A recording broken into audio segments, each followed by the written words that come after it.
also know all you single dads and soccer moms who think you're such fucking heroes aren't going to like this, but somebody's got to tell you for your own good, your children are overrated and overvalued. You've turned them into little cult objects. You have a child fetish, and it's not healthy. And don't give me that weak shit. Well, I love my children. Fuck you. Everybody loves their children. Doesn't make you special. John Wayne Gacy loved his children.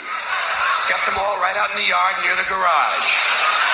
That's not what I'm talking about. What I'm talking about is this constant, mindless yammering in the media, this neurotic fixation that somehow everything has to be revolved around children. It's completely out of balance. Listen, there are a couple of things about kids you have to remember. First of all, they're not all cute, okay? In fact, if you look at them close, some of them are rather unpleasant looking. And a lot of them don't smell too good either. The little ones in particular seem to have a kind of urine and sour milk combination or something. Stay with me on this. The sooner you face it, the better off you're going to be. Second premise, not all children are smart and clever. Got that? Kids are like any other group of people. A few winners, a whole lot of losers. There are a lot of loser kids out there who simply aren't going anywhere. And you can't save them all. You can't save them all. You got to let them go. You got to cut them loose. You got to stop overprotecting them because you're making them too soft. Today's kids are way too soft. For one thing, there's too much emphasis on safety. Child-proof medicine bottles and fireproof pajamas, child restraints and car seats and helmets, bicycles, skateboard, baseball helmets. Kids have to wear helmets now for everything but jerking off. Grown-ups have taken all the fun out of being a kid just to save a few thousand lives. It's pathetic. It's pathetic. What's happening is, you know what it is? These baby boomers, these soft, fruity baby boomers are raising an entire generation of soft, fruity kids who aren't even allowed to have hazardous toys, for Christ's sake. Hazardous toys. Shit, whatever happened to natural selection? Survival of the fittest. The kid who swallows too many marbles doesn't grow up to have kids of his own. All right, fellas. Let's get into the news. We wish Black Zeus well. My man ain't caught the COVID out this mofo, but oh shit, and he got the vid. He got the Rona, bro. He got the vid-19. He got the vid-19. So the Rona. He got the Rona, and because he got the Rona, I was trying to avoid talking any Rona news for the next couple of weeks. Until the new year, but he wanted me to talk about it, so I really. Wait. Let me stop it right there. He ain't here today, bud. Fuck that. Nah. Hey, wait a minute though, Cash. But it was part. It's the news segment. It was really these two news stories, and one of it was that. What was the other one? Which one was it though? I need to know because the one was the one. Hold on, wait, Cash. If we're not gonna talk about it, don't mention it to Smith. I just need to hear what he talk. I need to know what Cash follows in the news. Okay, so then let's just go and talk about it. All right, let's go talk about it. Because Smith can be like, I don't want to talk about it. I just want to say this one thing. All right, we're gonna start off with the what he wanted to talk about was Qantas Airlines. This is a international airlines out in Australia. They basically they came out with an announcement saying that it is going to be a necessity to take the coronavirus vaccination shot in order to board their airlines or aircrafts. Basically, this is what the CEO said. We will ask people to have a vaccination before they can get on the aircraft. For international visitors coming out and people leaving the country, we think that's a necessity. This is Alan Joyce of Qantas Airlines. So this is what Schubert wanted me to touch on. So I kind of wrapped this in with what Australia being, we sticking to Australia. They kind of okay. There you go. There you go. I was about to say. I know you're getting there. Okay, I'm letting you. So Australia basically abandoned their vaccination attempt. Basically scrapping a $750 million project after the shots wrongly gave some people positive HIV test results. Pretty much, it's the first time the country has abandoned a vaccination attempt. The health minister, Greg Hunt, said Friday the viral vaccine developed by the University of Queensland, the biotech firm CSL, triggered an antibody response that could interfere with HIV screening. The University of Queensland said the trial vaccine has shown promising signs in combating COVID-19 and that the routine follow-up test confirmed that there is no HIV virus present. So you got that, and then you also got the FDA approving for Pfizer and one other pharmaceutical company in the United States to go ahead and fast track the vaccinations in the U.S. Basically, 2.9 million doses will be issued to hospitals and clinics this weekend. UPS and FedEx are the ones are basically helping assist with this fast track. So what do we think, fellas? What do we think about these vaccines news? Well, I think that if people just found them a significant other and was smart about sex, then Australia probably wouldn't be pulling out of this vaccine because it doesn't give them AIDS. It just makes it appear like they're testing positive for AIDS, correct? Correct. That's correct. So then who the fuck cares? Like if you're practicing safe sex, Australia. Go ahead, Smith, before I chime in. Well, I have to say that that's part of the problem with this goddamn vaccine, that they have not tested it long enough. Mm-hmm. Partly with that vaccine, when the two of the doctors in the UK actually had allergic reactions to that shit. Yeah. Their allergic reactions just shows that they have not tested the vaccine enough to try to tell Americans that, you know, it's safe and everything, and understandingly that you have not tested that shit for at least a year. That's problematic. So, yeah, that sounds good, Cal.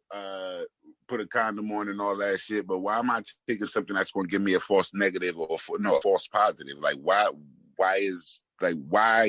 should I even put anything that's going to give me that? You know what I mean? I don't want any of that shit. I don't have HIV. I don't want nothing saying that it thinks I have HIV. I don't want nothing saying that I got COVID. I don't want none of that shit. I don't want none of that shit. Sorry, folks. Don't like it. That's the don't like button. Don't like. That's bullshit. I have to agree, man. Like, like when I saw that headline, HIV's false positive test, like Smith said, I don't want anything to alter my body, or yet alone even give a false positive to anything, because imagine imagine you having a medical procedure sometime last year. Now you, like, let's say you are practicing safe sex, there's other means of contracting HIV. So you can feel like, last year, let's say you had a dental procedure or you had a knee procedure and like something went wrong with that. And now you feel like maybe I could have contracted HIV through that procedure. Now this fucking shot is is triggering this false test. You probably like, that might trigger some suicidal shit to you. Like, damn, bro, I got HIV now. Like, I know there's prescriptions for it and I could live longer, but like, I got HIV now. Yeah, and you getting probably maybe a call from the doctor or something. Yeah. So you're not getting the time to find out that it's false or anything. The motherfucker calling you like, oh yeah, by the way, we did your blood work and you have AIDS. And you're like, what the fuck? Exactly. I got HIV. Wait, I got what? Yeah, man. That could trigger that. You could trigger it. And also with the, tying those two stories in, I was looking at that. And it was talking about the vaccine in America and who is going to first and so on and so forth. And the motherfucker started to mention, because I figured this was going to be coming down the pipe, airlines, rock bands, certain shit. Because this was the question. The dude said, so when I get this vaccine, do I get like a card to say that, I got the vaccine? And go ahead. They'll give you this little doctor card. The card that, I don't know if you ever remember having immunization shots when you were younger. It was a little card. It was a yellow card. I remember. Little card and shit. Yeah. So he was saying they'll give you a card right now, but later on they're going to go and they're going to have it attached to your your driver's license or some shit like that, you're going to get kind of another ID that says you are vaccinated and you're allowed to go to certain areas. Now, so Smith, what does that remind you of, bro? Historically, look, you know exactly what that shit remind me of. Yo, first of all, I was just watching this whole documentary on Driving While Black yesterday on PBS. That I should have texted y'all. That shit was so great. Anyway, you know what that shit means, Cash. And I'm saying the fact that the guy, I don't even know if he knew that he was saying this or he knew what he was saying. I don't think he thought people were listening. Well, I don't know if he knew I was listening to that shit. And I'm listening like, yo, so y'all still going to try to, in other words, force a motherfucker to take this shit if he wants to travel. So I guess I'm going to have to be driving everywhere. Because my thing is, I'm saying that only 70% need to do this shit. Very plain and simple. I told you all before, we're only 13% of the population, and most of our population is locked up. So we don't have 70%. You know what I mean? Y'all can keep pushing it as a black drug, but we don't have 70%. Y'all should never have made this shit about race. All right. It should have been about a vaccine, and that's it. You all made that shit racial, and you scared motherfuckers into wanting to not take that shit, because we know the history of blacks and vaccines and blacks and drugs and blacks and everything in America. You know what I mean? So yeah, that's a big fucking issue. And it's a big red flag that now you're telling me I gotta be forced to take a vaccine that will alter probably, hurt probably, affect probably, make me have a serious what the hell is that? Allergic reaction probably, like all of these probablys. It's too many probablys. You know what I mean? Man. There was 4 people. I was reading another story. There was 4 people during the vaccination trial, clinical trial study that had what they call cerebral palsy. Like that was the reaction where now like they got a permanent stroke or some shit like that with their face, bro. Like the shit is crazy. Like you're ushering this vaccination so quickly that we haven't necessarily tested the side effects long enough. And now you got this airline a couple of weeks ago. We talked about Ticketmaster basically saying like, look, if you're gonna attend any events, you gotta have proof of a documentation that you took a vaccine. Like all of this remind me of some Holocaust, shit. Like where the Jews had to show your card. Yeah, show your card type of shit. Yo, that's all reminiscent of that. And to your point with the black, with black people, man, yo, I was watching an interview with Dr. Fauci, and he was on with 2 black doctors, and he was talking about, because they was talking about this very exact thing about the skepticism of black folks and the vaccines. And the Howard University one? Yeah. And then he basically saying like, well, there's this, like the vaccine should be safe. He was talking in like my brothers and sisters type of tone. I'm like, whatever, dude. You don't talk like that. But then he was just talking about there's this lead female scientist who helped who was part of the vaccination trial studies for here in the United States. And I was like, that doesn't mean anything. I was like, yo, one of the people who was involved with the syphilis case with the Tuskegee experiment was a black woman. She helped administrate these sort of syphilis shots for 30 years. Just because you black doesn't necessarily make me think. Past that, Cash. Think about this. You remember the black lady that was supporting Trump and his COVID in the beginning? Yeah. And you saw what happened to her. He started denouncing her because they all left her ass. She was saying whatever she wanted people to hear. Just because you black don't make you right. Just because you make you my leader, just because you black don't make you my brother. All right? My brother has love for me. All right? Just because you black, you don't got love for me. That don't make you my brother, motherfucker. I have brothers by other mothers for reasons. Like, don't get it twisted. And yes, that shit is crazy. And just because the doctor is saying, and I get everybody, trust the doctors. Yes, I do trust doctors. I trust doctors who are actually intelligent and responsible, and who have took that. What's that? What's the Socratic oath? What's that shit they take? Socratic oath. Yeah, who took that shit and actually follow that. You know what I mean? The same way I never took an oath as an educator, but I follow certain oaths of my own. You know what I mean? Funny about doctors, bro? Like what's interesting about doctors is there was a great movie with what's that white guy's name? Jake Gyllenhaal, where he was a pharmaceutical sales drug rep, right?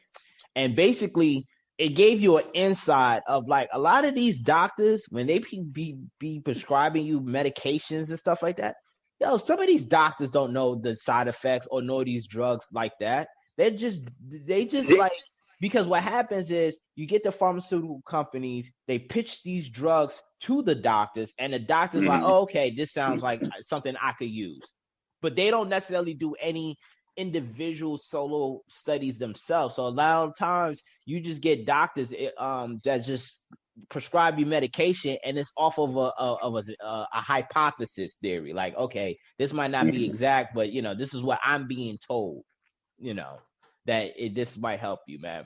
I don't know, man. This whole mandatory, I just feel like, all honesty, you ain't gonna be able to do jack-ish. I know it's the airlines and Ticketmasters. If you don't have a vaccine. Yeah, you ain't gonna be able to go to the supermarket. You ain't gonna be able to do anything. You might not be able to renew your license. You might not be able to get your car registered if you don't have proof of a vaccination shot. That's what it seems like. Well, you could hit up homeboy in the hood for them cards, y'all. They was already selling free tests. They could hit up them cards. Nah, bruh. They're gonna make. But remember, last week y'all gave me some staggering numbers about 7,000 people dying roughly, a little more than that in America, right, a day. So the flu kills more people, or we were told it was killing more people than COVID. But I never had to show a flu vaccination. I never had to show proof of a flu shot to go in any fucking place. Exactly. So why would I have to do that now for COVID? So there is going to be a lot of pushback from intelligent motherfuckers, because why do I have to do that now for COVID? But what are you gonna do, Smith, check it out, when companies force, like when the companies do it though? No, because they're going to be still a lot of intelligence, because I'm not a fucking sheep, bro. That's why. I'm the fucking herder. Like, a lot of us aren't fucking sheep. And the sheep the sheep don't know better, but the fucking herders do. I'm a fucking sheep herder. I'm not the fucking sheep, bro. Yeah. And you're not going to fucking tell me that I can't do shit because I don't have this. All these fucking viruses and shit that we had before, do we need a fucking placard to say I'm free of this? Nah. Think about it. Think about all of this shit that they said was even worse than COVID. Yeah. Did we ever have anything to say I'm free of this shit? Get the fuck out my face, bro. Y'all trying to do what y'all want to do with this fucking vaccine and hit niggas up with that bullshit, and I'm not beat. I'm not beat either, yo. And like, look, and I don't think any one of us is anti-vaccines. We understand that there are some vaccines that is necessary. Well, I could at least speak for myself. I understand that there are some vaccines that are absolutely necessary, and I know that you need to, just need to take it. But the way they fast track this shit, I don't know. Well, bro. That and respect due. I'm not anti-vaccines. I'm anti this vaccine though. Exactly. Like exactly. It is. How long y'all gonna be against it? Until when? Bruh, I need a good I'm be honest year and a half. Henry, I'm against it for life right now, bruh. I would need a good year and a half of seeing people who have taken it. You have to understand, man. I actually have two people that were in my life, one a cousin and one like a cousin, that passed away from AIDS. You know what I mean? Mm-hmm. I watched that shit, bruh. I watched a lot of shit in my little 45 years on this earth. I'm never going to be comfortable with that shit, Henry. I'm not. Why? Because it was still too fast, nigga. Yeah. It was still too fast. Yeah, but after however long, they are going to make some improvements, Smith. They're not just going to leave it. Okay, let them make the improvements. But think about this. If a year and a half you make the improvements and you're telling me that 70% of the population need to take this, then I'm going to be honest with you on some other shit. Why do I need to take it? If everybody else is taking this shit, then why do I need to take it, Henry? I just don't see why, like Smith said, I don't understand why 70% of the population needs to take it. Fauci and some other people said that shit, right? And I'm keep saying that, but look, they keep saying it doesn't make any sense. Exactly. It doesn't make any sense to me. It's just like for me, the vaccination should be for the elderly and the people who have two or more comorbidities or like pre-existing situations. If I'm young and healthy and viral, bro, there should be no reason why I need to take it, bro. Like, yo, I don't need to take it. Cash. Let me put this in your head right quick. So y'all got this vaccine, right? And the vaccine is not a cure. It's a preventative measure, right? I watched this motherfucker Trump get this shit, hit the steps, breathing all fucked up. They gave this nigga some super ass drugs and got his ass back healthy, right? I watched his sick ass lawyer with the motherfucking dye dripping all down the side of his fucking face and shit. Hey, leave Giuliani alone. and this motherfucker got COVID and he was feeling it. And guess what? He got the Trump concoction. Niggas better. I watched fat ass Christie, who used to be our fucking facts. Christie is fat as shit. That motherfucker was down on his deathbed. He didn't get the Trump concoction. You know what I mean? Like, yo. So listen. So what I'm saying is, y'all motherfuckers actually got some shit that y'all can give motherfuckers that'll fix that shit. I mean, I would say this. Shit, look, check it. Maybe it wasn't tested enough. But whatever steroids y'all gave these two motherfuckers, you know what I mean? Whatever drug y'all gave these two motherfuckers to have them come bounce back real fast, that shit was not to the general public. And why weren't these drugs made available so people could be bouncing back as fast as the president and his lawyer? You know what I mean? Well, I would say this, man. In Trump's defense, he did say some shit about how there's other drugs out there that you can take to recover, but he got lambasted for it. And basically they're saying like, well, this is Dr. Fauci being one in particular saying that he ain't taking he didn't know what the fuck he was talking about. Yeah, he ain't know what he was talking about. Yeah, I understand he wasn't. I understand that, but what I'm saying is he was just talking. But to your point, though, Smith, the man did not take a vaccination shot and he recovered. There's other people out here who practice herbal medicine who said, yo, I had a client who had the COVID. I gave him zinc and a high dosage of vitamin C. They're doing well. What I'm saying is to all of this, if I am a young viral man and with no other comorbidities, leave me the fuck alone. Like, I should not necessarily be mandated to take a vaccination shot. That should just be only for the elderly, the people who's around the elderly, like in the health field, and those, you know, and the people with pre-existing conditions. Like, all of this like mandatory shit, and like I think that's the frightening part to me. You got one airline saying this. You got Ticketmaster already saying this.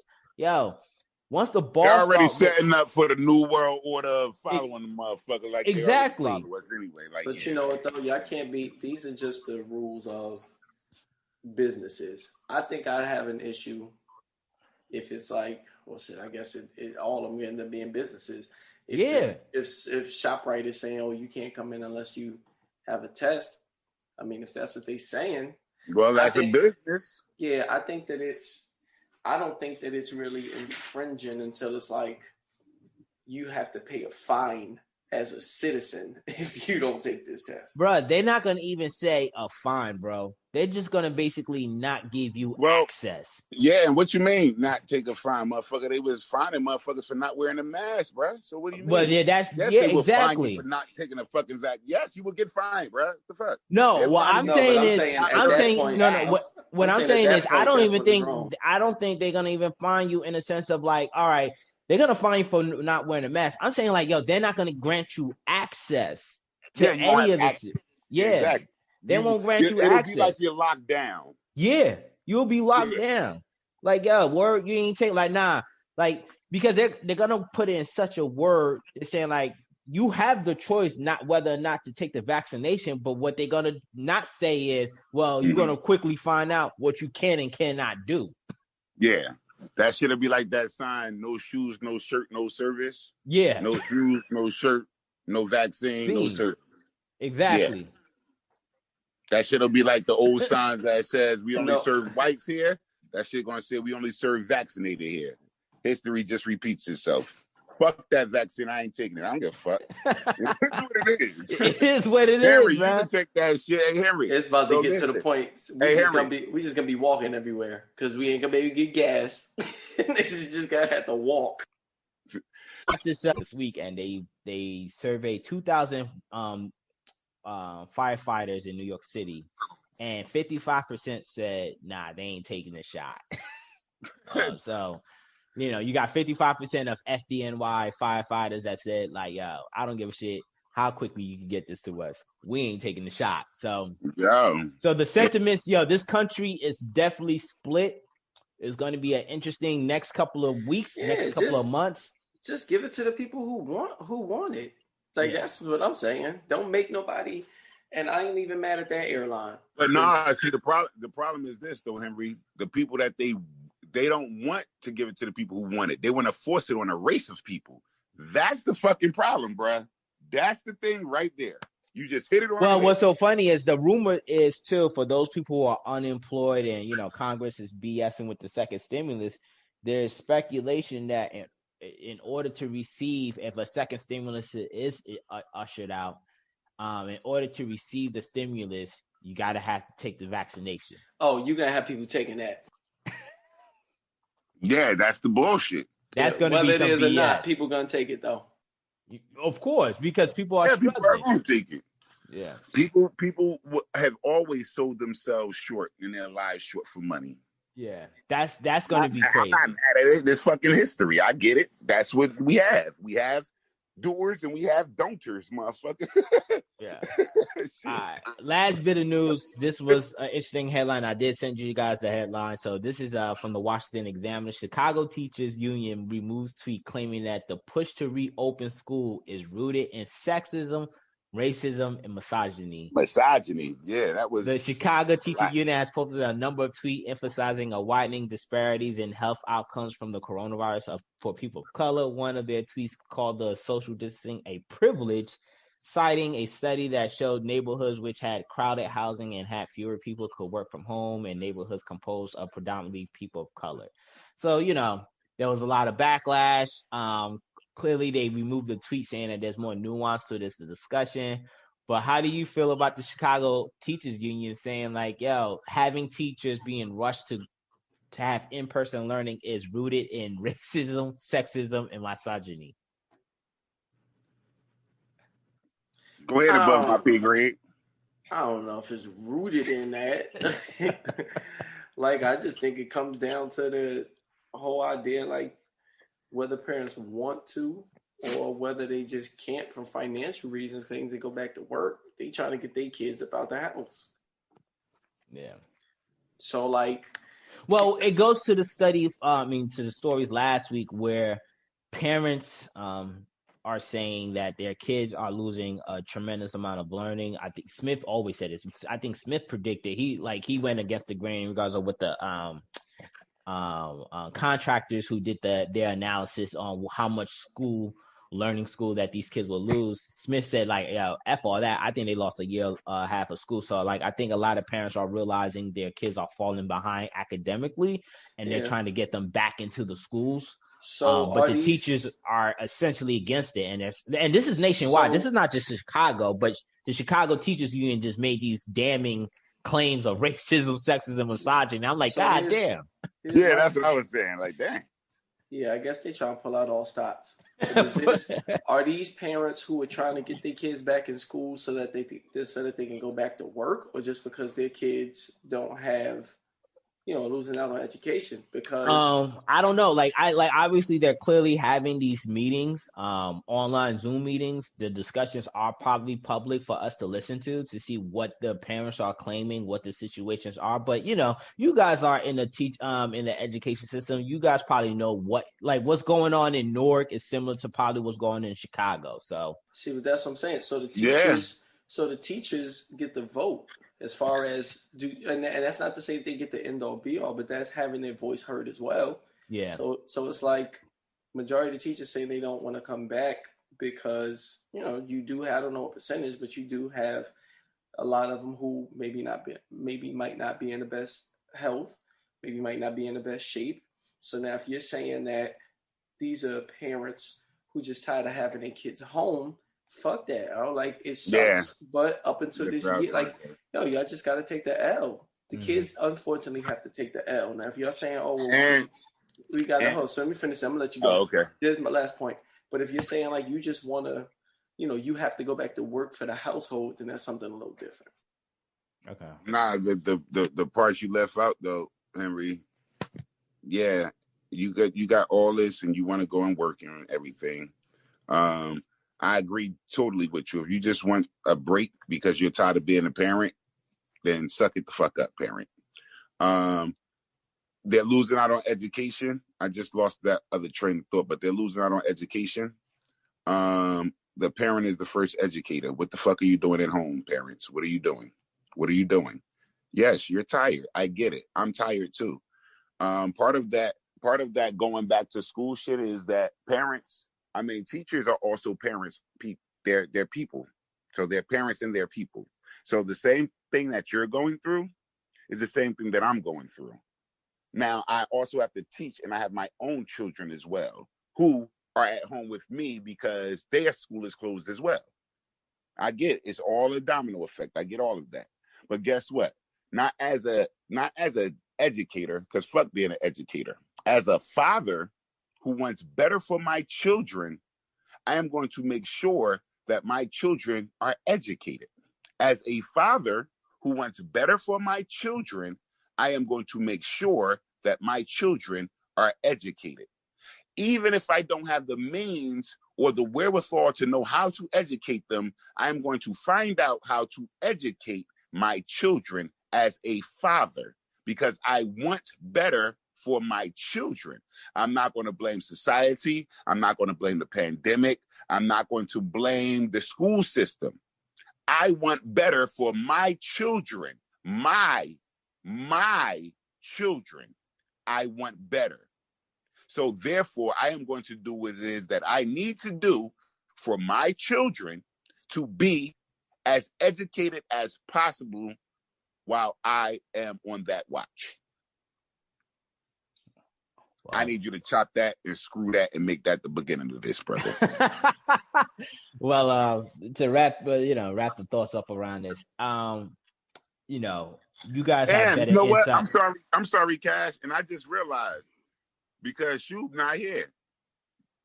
I need you to wrap that in the bow. I've just realized neither one of you all have kids. Nah. So no, like I got two, bro. Look, I'm not gonna necessarily disagree with anything what you guys have to say. I think for me, the most what the takeaway was, and I'm gonna try to segue this into the book, shortly, is the fact that they went as far as they did with the comments. It's calling, the rush of Russian teachers in, having it all being rooted in racism, sexism, and misogyny. That's a stretch. Yeah. I think that's very dicey. It's very problematic without necessarily having a full-fledged conversation. Like, you can't just tweet something that being the teachers union. This is not a teacher. This is the teachers union tweet account, saying these sort of things and not necessarily having, the cognizant, knowing that people are going to not respond properly to such a damning remark. And, this kind of segue into the book where it's just like you have people who make remarks and not realize that there are consequences to your remarks, but by all means, I do understand there are issues. There's difficulties in regards to the situation at hand for both the parents and teachers. So I don't have much to say in any of those situations. I don't work in the education system, nor do I have kids. So I don't necessarily, all I could do is sympathize more than anything. Mm-hmm. But I just think that the remarks itself is what I think is troublesome, that you can make that sort of leap out there without realizing the repercussions that come with it. Before you seg, right, I think a lot of people are misinterpreting this school thing also, the idea of if I get them in a school, they will learn. Yeah, no, they won't, motherfucker. We're in a pandemic. and the teaching is going to be different. So it's not just about getting them in school. It's about getting the world back to some kind of normalcy where we can be back in school. You understand? We're not there. Yeah. Like we fucked up. And we the fucked thing up the is, children. We fucked up America. We fucked it up. We dropped the ball. It's our fault. Once As again, Americans, Smith, it's our fault. I don't think a lot of people deal with this shit for 25 years, bro. I don't think a lot of people. I don't think a lot of people would disagree what you have to say. I just think the remarks by the teachers unions itself is what's troublesome. No, they're very troublesome. You don't like that's very troublesome. You know what I mean? That's kind of like saying that's link that to saying the vaccine and put all of those terms to it. Yeah. The vaccine is rooted in racism, misogyny, and sexism. You can't just say shit, bro. You can't just say shit, and you know what I mean, and it be. And exactly, and just let it be without necessarily having a full out discussion with that. Let's get into the book. So I had a question last week that we never got into, so I'm going to present it now. So this is my question was, President Hannah Harburn Gray observed that education should not be intended to make people comfortable. It is meant to make them think. Was there ever a time a subject or class made you feel uncomfortable and wish it was never taught? That training I went to last week. Speak on it. Oh, that shit was crazy. I think I might have had the conversation with y'all about it, no? Where it was just like, it was clearly a situation where you had all of them, a lot of school districts who didn't have exposure to diversity, I'll say. And it turned into, an interview with all of the black people. And just the whole idea that the one thing, just to, make this short, one thing that stood out to me that made it crazy, thinking that you're in 2021, there was a comment made by one of the other black people when we all debriefed.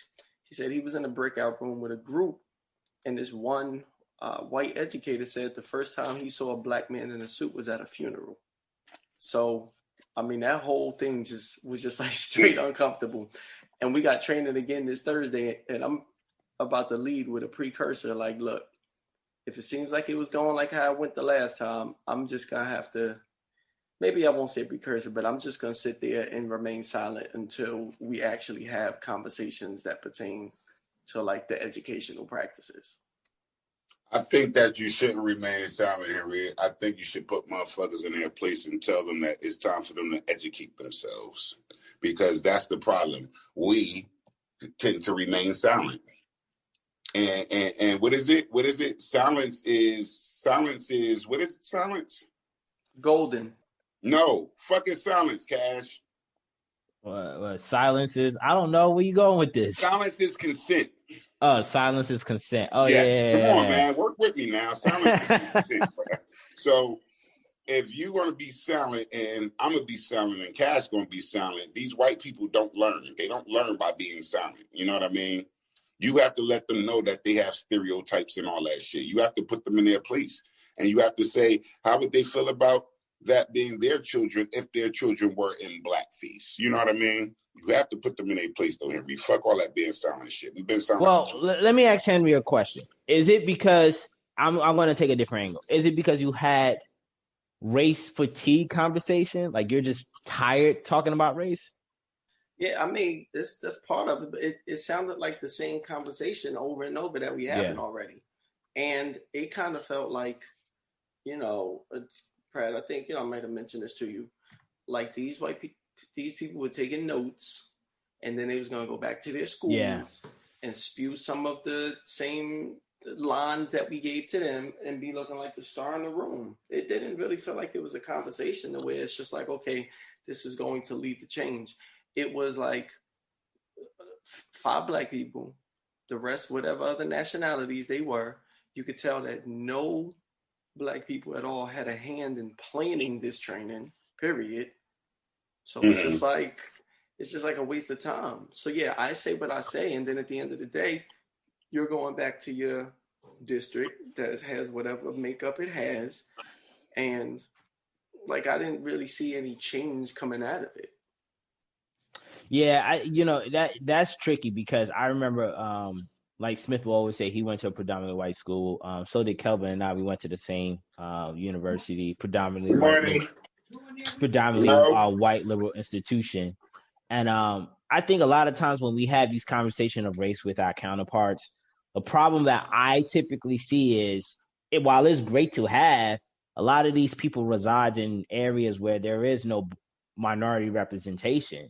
So it's just like you're sitting there with someone where you know that these conversations seems great, but like you could go back home and in a matter of a week or two, it's all forgotten. It's similar to like the scare tactics in school when you were young and you had like health education and you watch a documentary on STDs.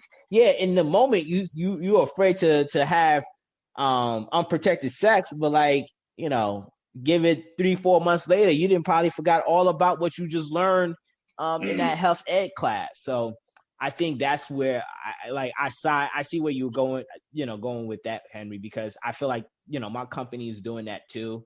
And I know I have a couple of colleagues that live in areas where I just know the Black population is not, it doesn't really reflect. There's really little to no representation, not just Black, but just minorities in general. And it's good to like, I know you want to be conscious and aware, but like if you live only in tribunal communities, then it's just like, if you don't live in a mishmash community, like, like a Montclair, where it's just like a mishmash community, all of these sort of like sensitivity, race conversations feels like a circle jerk. That's just my humble. Oh, a circle jerk. Yeah, it just feels like a circle jerk. Like it doesn't really amount to much of anything unless you diversify these communities. Hey, Cash, and that's the honesty that I'm telling Henry that he needs to have. And that's the honesty that you need to have. Going forward, that's the brutal honesty that you need to have with these white motherfuckers. That I feel like this is a circle jerk. Be honest with yourself and be honest with them. This is how it makes me feel. I feel this way. So me having this conversation about, racism is holier than thou and everything. If I feel like it's a circle jerk, I should be honest enough to say this in front of my race of people as well as another race of people. You know what I mean? Nah, and you're right. Let them know we're having these conversations, but these conversations aren't going to mean anything. And you started that point. Yeah. You know what I mean? I've done this before. Let's start here. We're not going to sit here, people are still racist? Dude, I've never had a racist. I've never experienced racism. Well, fuck, you're being racist right now, motherfucker. Because I'm telling you about this shit, and you don't even acknowledge it. So you're being a fucking racist. You understand? Like, you all got to take that charge, and you got to do that shit, man. Like, the one thing... keep saying that it's somebody else's responsibility, that's what it's going to be. It's going to keep going on forever and ever and ever. This shit is never going to be an end. Well, I don't think it changes. I don't think it changes in that conversation. Like the conversation is a start, but then again, okay, so now you heard what I said. Now the meeting's over, and you're going back to wherever you came from. Not necessarily, Henry. See, this is our problem. That's why, and that's what I'm saying. Speak your truth. You know what I mean? But I think that's our problem. Like you're assuming. You're just going in. You don't want to talk because you're assuming what's going to happen. You're assuming the outcome. You're doing what all these books said. You're doing exactly what all these books said. We did all this fucking reading, and you have not changed the way that you're thinking yet. It got to change. Like, don't assume that, they're just going to go back. I'm going to say this, and it's just going to be the same. Listen, listen, you're an educator. You plant the seed, and whatever happens with that seed, let it. You just plant the seed. Yeah, the next person could be pouring water on that shit, bruh. The next person could be putting sunlight on that shit. You plant the seed. Part of the reason I do feel this way is because of all the reading that we've done. After reading the Splintering of Black America, I don't feel like, oh man, we can go out and save our people now. No, I feel the way I feel because of all the stuff that we read, and I feel the same exact way. Like, okay, I'm having a conversation with you. That's not going to be enough. Now, to your point, Smith, I could go to the people who put the program together and say like, yo, this shit was a waste of time. not the way that you formatted it. Could have been better if it had been this way, or that way, or this way.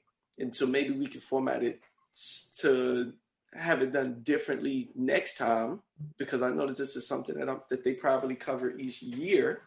But to sit there with that person and say, well, this is how I feel, and y'all need to do this, and racism exists, and so and so and so and so.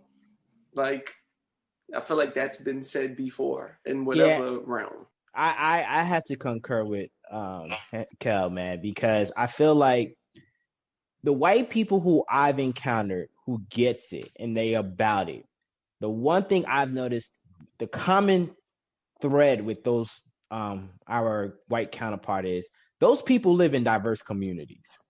They live in diverse communities. When I find myself in a room with white folks that we're having these conversations, I feel like the first thing I ask is, where do you live? And if I never heard of the town, I will look up the town, and then I would see the demographic makeup of those towns. If I see that your town is predominantly white, I'm not talking about like 70%, because I give some leeway to that. But like if your town is predominantly like 90+% white, your school district is 90+% white, I feel like these conversation means nothing. You just in a room just to be hearing what the grievances are of minority folks, and then you're just gonna go back to your lily white neighborhoods and live your lily white life. I think in order to really make a breakthrough in a lot of communities and a lot of aspects of this nation, you really have to have integrated societies and then you can have these meaningful discussions. Well, we talked about that, and that ain't happening because you and Kel ain't race mixing. We already talked about that. Exactly. I mean? So it's just like, it's one of those things where, and that's just my humble opinion, is, some people could detest and say, no, that's not true. Like, you could have white people live in predominantly white neighborhoods and still care about the cost. That sounds great, but I this is just my observation. I've always found that the white people that I've always jived with, the people that I've always been cool with, they've been people that have grown up around Black and Hispanic people all their lives. I have a question for you. Can you have Black people who live in a predominantly white neighborhood who still be about the cause? Like, hold on. Were they born there or they moved there? Hey, it's a question. At its face value, it's a question. There's no add-ons. There's no subtractions. It's a question. Black people born in the hood be about the cause? I didn't say nope. See, he changed the question. I ain't say nothing about being born. My bad, Smith. Great question. Repeat the question again. There was no subtractions to the question. Yes. It was on face value of the question. Yes, you can. You feel as though a Black person living in a predominantly white neighborhood or a white neighborhood has that same focus, that same value. You know what I mean? I don't think so. Oh, okay. I think if you are a Black man, once again, I could only go off of anecdotal experiences. Mm-hmm. The Black people that I've encountered that have lived in Livingston or lived in Short Hills, and they've always been the minority person, I think they have a very optimistic outlook about race in this culture. I think that a lot of times they don't necessarily see the struggles of minorities. Like I remember attending a meeting here in Montclair, and we were talking, and it was a town hall meeting on the legalization of marijuana. This was like 2 years ago, and we had some notable New Jersey representative there. And this one young man, he's from Montclair, and he said something that was interesting. Young Black dude, and because he grew up in Montclair and the upper side of Montclair, he said something where he admitted, like, I don't see the struggles of a Black man that lives in EO. For those who don't know, EO is predominantly Black and stuff like that. He's like, I don't know that struggle. So that tells me that, there are some Black folks who grow up predominantly white that don't necessarily connect. And this goes with the splintering of Black America, where you're just going to have some Black people who don't necessarily see race as an issue for them. Yeah, you do have Black people who don't see race as an issue. For them. Yeah, for them. Exactly right. Yep. All right, next question. I like Henry's question. We're going to go with it. Why hasn't the public perception of colleges been cast in a negative light after these occurrences mentioned in the book? You want to take a stab, or you say that one more time? Why hasn't the public perception of colleges have been cast in a negative light after these occurrences mentioned in the book? So, like, I think what chapter 6 talked about the on-campus violences that happened. Yeah, they holding niggas hostages and yeah, that was insane, bro. I did not know. So like, how is it that college isn't viewed as a not as a bad thing, but like it's just still 100% positive, or even viewed as a bad thing now? I just don't think it's happening on a lot of universities, per se, but but like as the author said, it's just how's it the narrative that is often shown on mainstream. You get one slighted story. I don't understand. To be honest, all of those events is relatively new to me. I did not know that these situations were happening with professors being assaulted, professors being locked into their own rooms, teachers, students are going at each other, fires are being broke out, vandalism happened. It's interesting. If this is going to be the case going forward, I think colleges need to take a different. I don't want to say they have to take a zero tolerance, because I don't want to necessarily have the students be unable to vocalize their thoughts and their and don't have the freedom of expression. But this is crazy. I don't know. I don't understand. I think, to answer your question, I don't think it's advertised. It's covered enough in the mainstream media outlet. Smith? Yeah. It's probably not covered enough. I was going to say, I think it happens more often, but remember, the campus is the dollar, so we don't want to talk bad about the campus, and we don't want to keep our stories out in public. We want to keep them under. But yeah, those campus riots, the whole part of the violent speech becoming a violent response. So if I speak to you violently, or if you perceive it to be violent, then your response to me can be violent. Let me say that one more time. If I speak to you and you perceive what I say to you to be violent, then your response to me can be actual physical violence. Yeah, that's a whole issue, Yeah.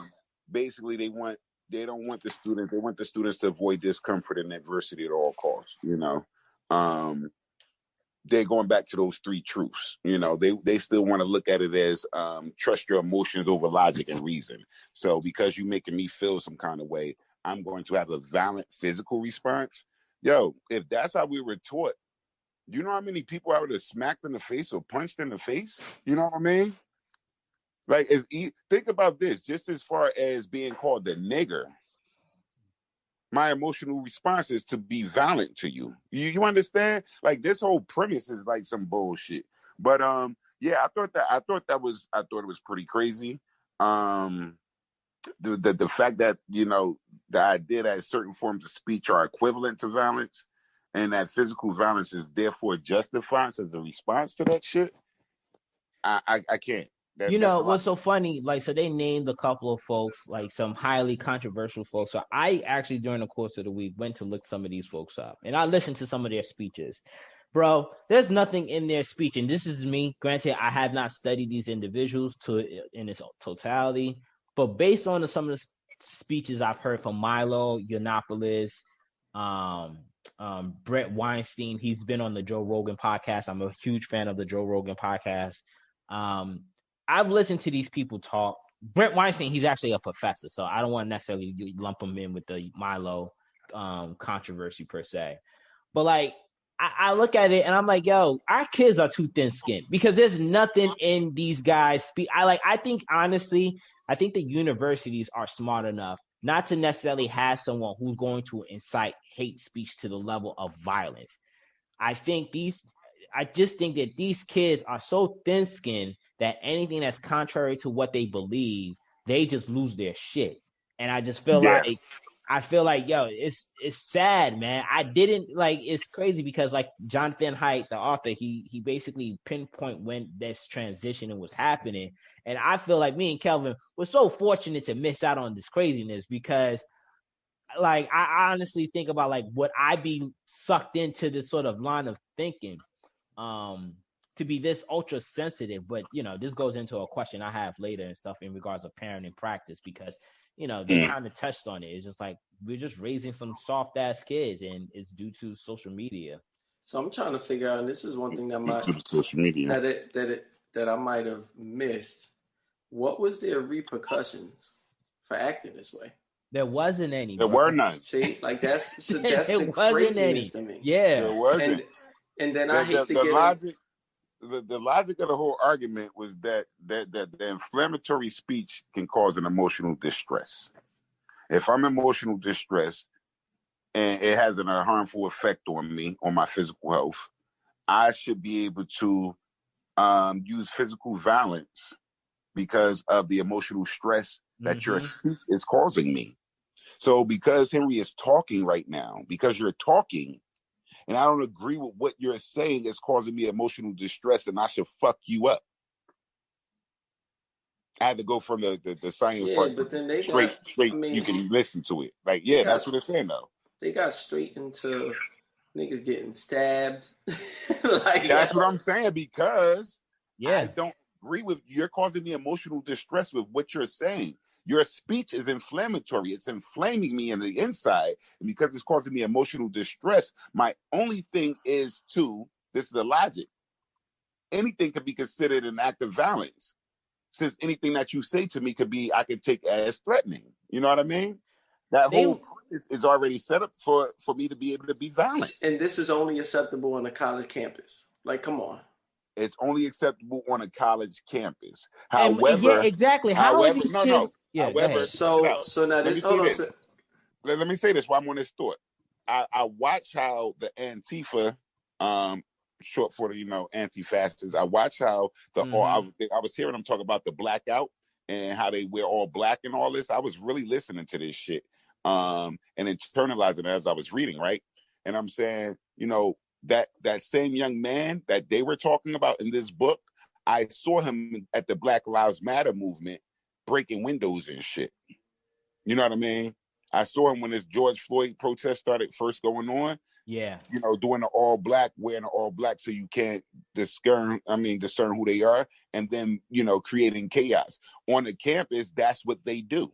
They brought that shit off the campus already, Henry. So no, it's not only on the fucking campus, to answer your question. They brought it off the campus. Yeah, already. all summer they have brought it outside of the campus. You've seen exactly. They have basically diluted the message, and basically what's happening is now no longer are you, because this is how the defund the police have became so polarized, because some people are looking at it like, well, you talking about defund the police, but look at the anarchy Black Lives Matter and Antifa is doing, and it's just like it's that sensitivity that is leaking out, man. It's insane.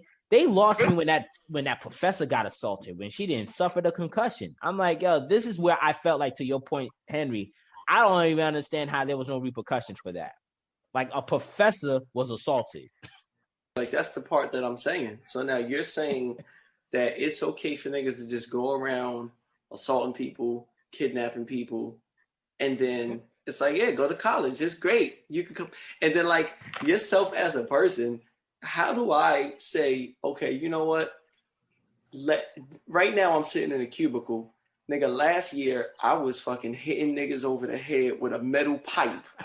And like, I'm just supposed to like forget that part of my life happened and just move on into society. Like, that's unreal. Yeah, and I'm glad you said that. It's just like, what does that transition look like for that student that is so radicalized as they become an adult? Nigga, college has turned into the purge. Yeah. That was the second one that they kidnapped. That was on the Middlebury College. Yeah. Okay, yeah. All right, I remember. That's insane, bro. I could only imagine Smith like, I wish a mama tried to kidnap me on this campus. Oh man, yeah. Yeah, but remember, the students had the violent riots because they tried to justify that they were trying to stop violence. So, but there was no violence to be had. There was. The speech is violent. You know, and you're right. I'm struggling with how these kids, and granted, he touched on it on chapter 7, talking about social media. So this is going to go into my next question.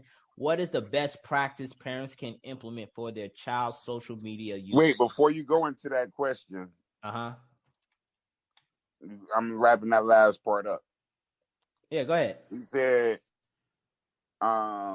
if you believe that your opponents in a debate are attempting to do violence to you or end you or negate your very existence, then violence is the only possible response. So remember, because I feel like what you're saying to me is violent, I can be violent.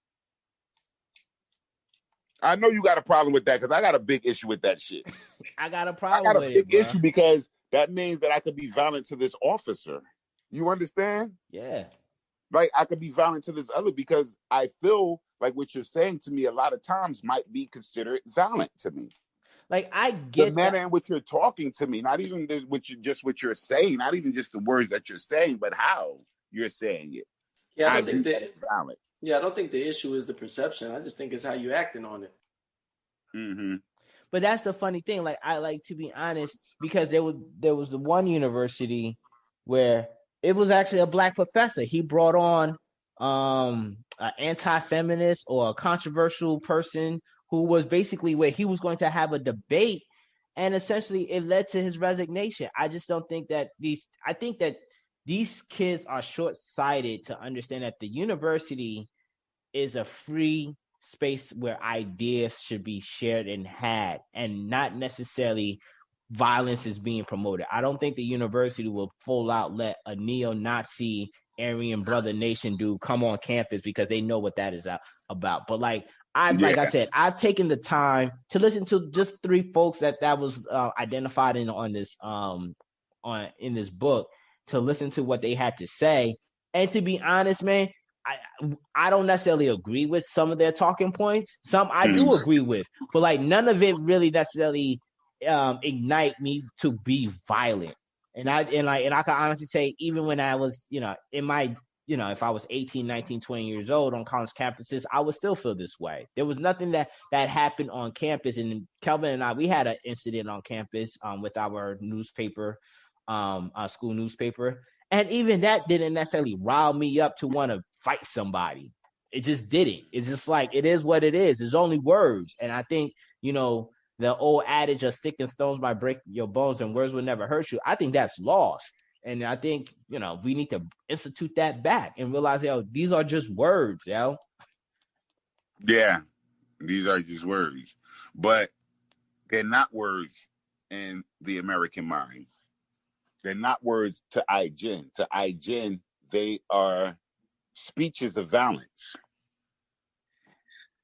But and it goes back to the conversation last week. Speech violence is equivalent to physical violence. That's insane to me, and I blame these psychologists that are creating these new terms that makes no absolute sense to me. It's just like, look, I get the understand. I understand we're evolving creatures, and there's always new things that we gotta observe and study. But like some of the terminologies that are being presented in this book, I'm just like, this is some wussy pussification of America shit. Like, hey Kaz, this is something where you should have been violent towards your parents.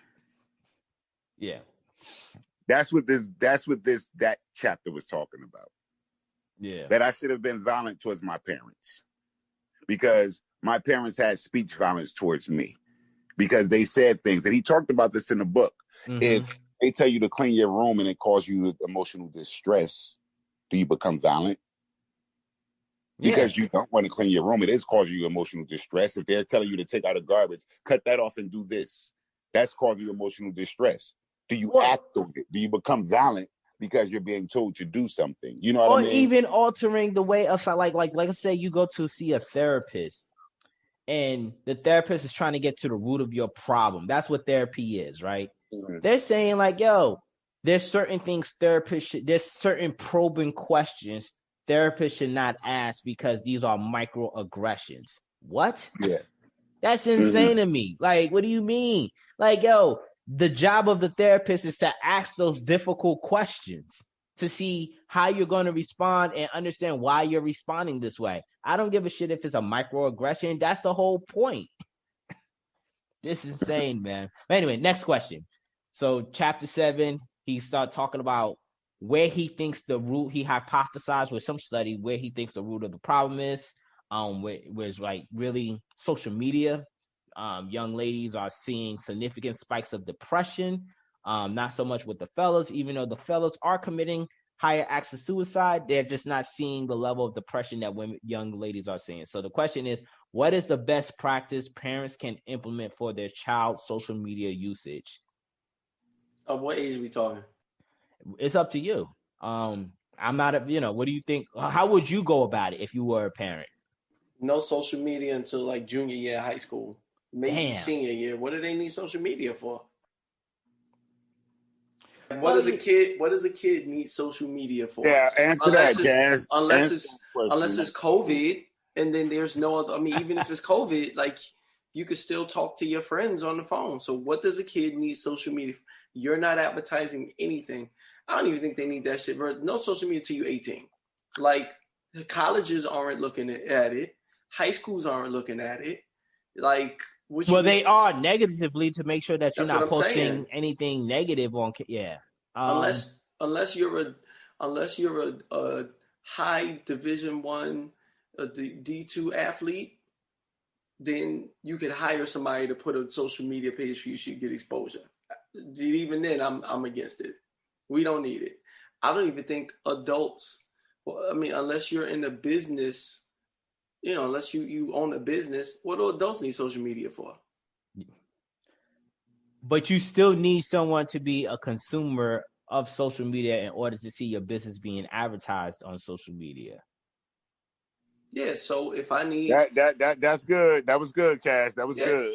Yeah, so like if I need a plumber, social media is somewhere where I can go now to go get X, Y, and Z. But then if I don't have a business, and you're saying that I shouldn't have social media, how would I get that exposure to the plumber if I don't have social media? The same way that they do.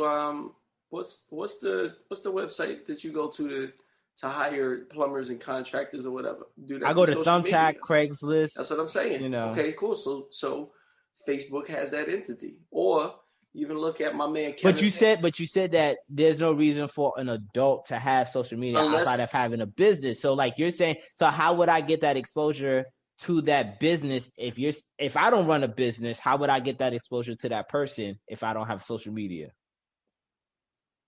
No, you would know to go on to Facebook for the solicitation. So like think about Facebook. Facebook was originally for what? College students. And he pointed that out. Jonathan Haidt pointed that out. He said the demise of the depression of young kids came in when Facebook opened up their platforms beyond college. So what was the purpose of having it in college in the first place? Was to network. That was the whole point. Like to network with other college. Yeah, you could say that to some regards. It was to network professionally with other college students. Okay, so then if I'm not doing it for that, then what do I need it for? So, okay, if I'm not coming on the social media to either network with somebody who owns a business or to solicit their services, what do I need social media for? I don't know, fun. People share their art. Exactly. Like, what do niggas need Pinterest for? Pinterest is a form of social media, but you go on there for ideas. I'm not going on Pinterest to see what people ate for dinner last night, but Pinterest is also another form of social media where I go in there for ideas. It might link me to another website to where, the person is selling X, Y, and Z. Or, okay, cool, I'm an entertainer. Look at your man, Kevin Samuels. You could pay, hey, you want to watch my show, my broadcast X, Y, and Z? Okay, cool. You can log onto my page and drop whatever in the box, or I'm not letting you on my page. Yeah. Smith, thoughts on kids? Because I don't know what the age will be in regards to like limitation of kids' social media use. I do agree there should be an age. I just don't know what age it will be. Kelvin said junior high. I might agree with that. I don't have any No, I'm disagreement. going 18, bro. That's it. Once you Damn. get out of school, Yeah, no, and you're an he got a adult. really good. He got a really good point. As a elementary school student, what are you on social media for? Yeah. Social media. We're not talking about the internet. What are you on social media platforms for? What are you on Snapchat for? What the fuck are you on there for? Why are you on that? Yeah. Think about it. Why are you on it? For what purpose are you on that? Why are you on Instagram? What are you on that for? Henry said it best. You're not selling anything.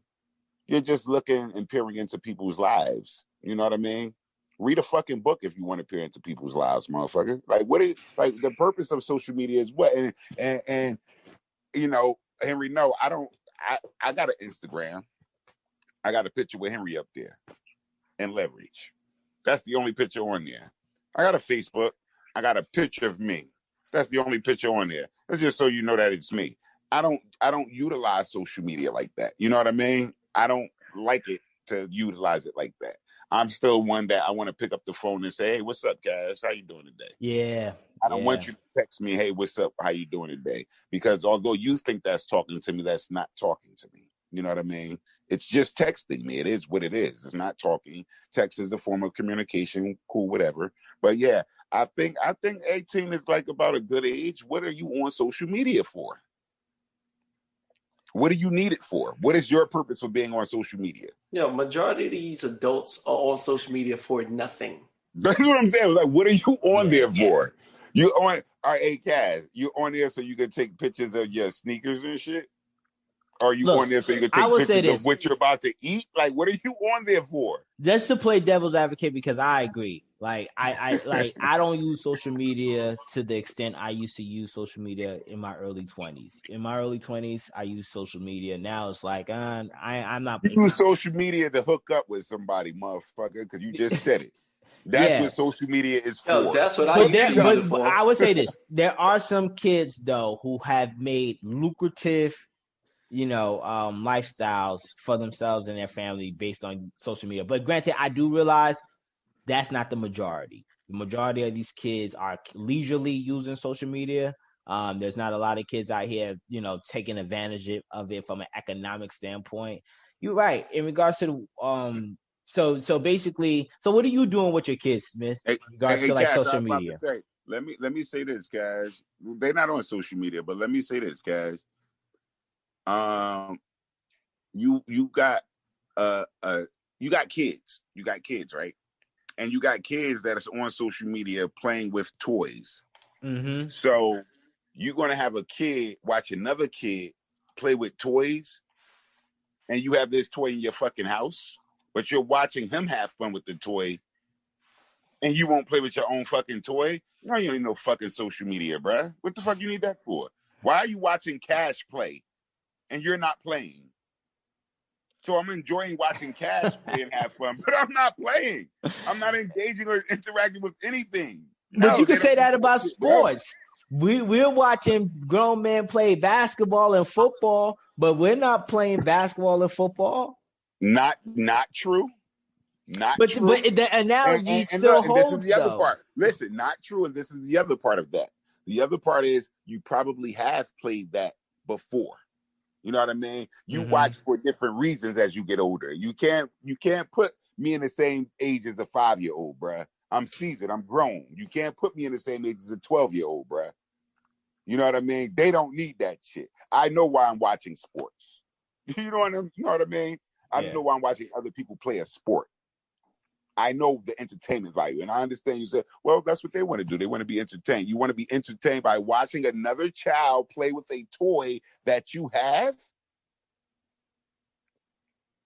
So you're going to look at somebody else use their imagination.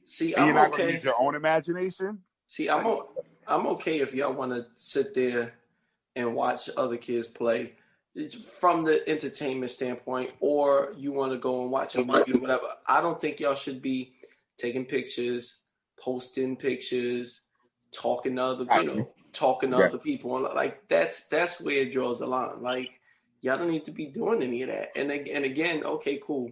You got people who can get paid off of it. Okay, so you can sign up for a month. If it doesn't turn into a business account after a month, nigga, you have to shut it down. Like, or we're only taking business accounts. So you put those stipulations on it. Okay. That's what I'm saying. You either have to be a business owner who's soliciting or you're entertaining. But what are we on? Like, at what point are we going to get tired of looking at people's lives who we don't know? Like, oh, I just want to see what they're doing. You know what's so funny though? I'm gonna never get tired of it because I don't do it. I don't do it either. Well, I do it. I do it with certain people. Like, I follow people who invest in real estate, people who invest in stocks. Yeah, like, but that's to get knowledge, bro. It's not because you're watching just like, yo, I wonder what Smith is gonna eat for dinner tonight. Yeah, that's different. Okay. Doing it for a business purpose, doing it for informational purposes is different than just having social media to be a social media person. Yeah. Like, okay, I like the thing is, I'm trying not to knock what these kids are doing. No, check it out, Cash. I'm going to tell you, when you ask a student, you know, well, so what are you going to be? And before I used to look at that shit stupid, when motherfucker told me I'm going to be a YouTuber. YouTube, nigga, you're not going to be no fucking YouTuber. Or I'm going to be a video game player. All them shits are fucking careers, bruh. Them shits are fucking careers. You can be a YouTuber. You can be a media person. Yeah. Like, those are careers now. However, like Henry said, okay, I give you a month. Because what are you doing? Matter of fact, what's your plan before you even get on this motherfucker? Because the other part of social media is just that, to socialize. It's to take you away from reality. You know what I mean? Bingo. Is that separation of reality, and which Jonathan Haidt was saying, like, these kids now are coming onto campuses needing safe spaces because they're not connected to reality. Exactly. It's interesting. Go ahead. They need to disconnect from social media and connect back to reality. Yeah.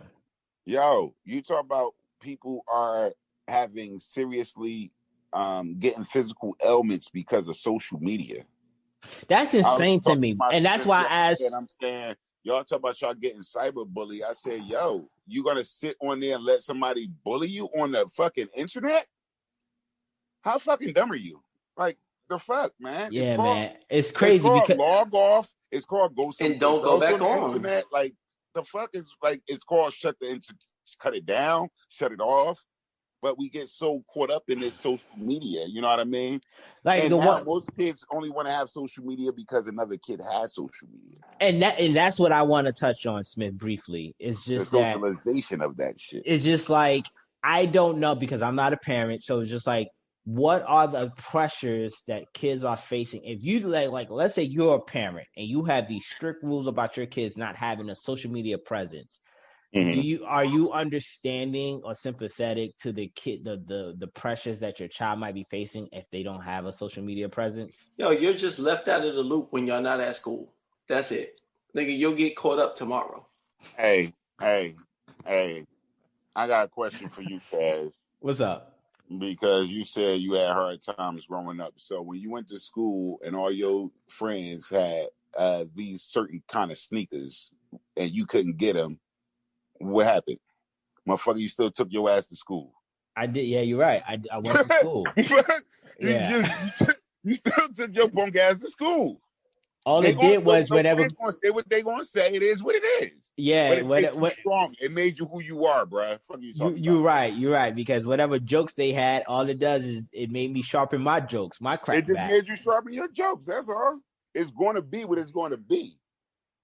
No is no. Like, we don't all get what everybody gets. You're not living with that family. You know what I mean? It's just, I don't know, man. Especially Billy Smith, you have a daughter, and they mentioned the depression rate of young girls. I ain't gonna front, man. I knew, social media had like ramifications on young girls. I didn't necessarily put numbers and studies next to it, and it was just like, motherfuckers start talking about you, Cash. Yeah, they start talking about you. So you as an adult, and you trying to put your own content out there, people talk about you in the comments. Now you're reading this and you're internalizing this shit. It breaks you down because you weren't strong. You weren't strong in the beginning. I think you made the comment earlier about what kind of kids are being raised. These sissy ass kids. That was the problem. These sissy ass kids. So you can't even look at a comment and be like, oh, they said this about you. And it's like, this motherfucker don't even know me. I don't give a fuck what they said. Like, you know what I mean? Like, at the end of the day, we're still looking at comments of people who are judging that don't even know you, and you're putting so much time and energy into that shit. Why? Oh, because that's what you want to do. I get it. I don't want to spend my life or time doing that. You know what I mean? Yeah. All right, well, we're almost pressed for time. I did have an additional question, but we don't have time for that because yeah, y'all two got time, but I'm out at 10:45. It doesn't. You at least need 3. I know we're a squad of 4, but you at least need 3 for a back and forth. Yeah, you gotta have a what is it? A quorum? Not a quorum. What is it? I don't know, but I know what 3. You need at least 3. Can't have so I'll save this question for next week. There you go. Yeah. Dang, the constraint, man. Hey, y'all shouldn't have been talking about the news.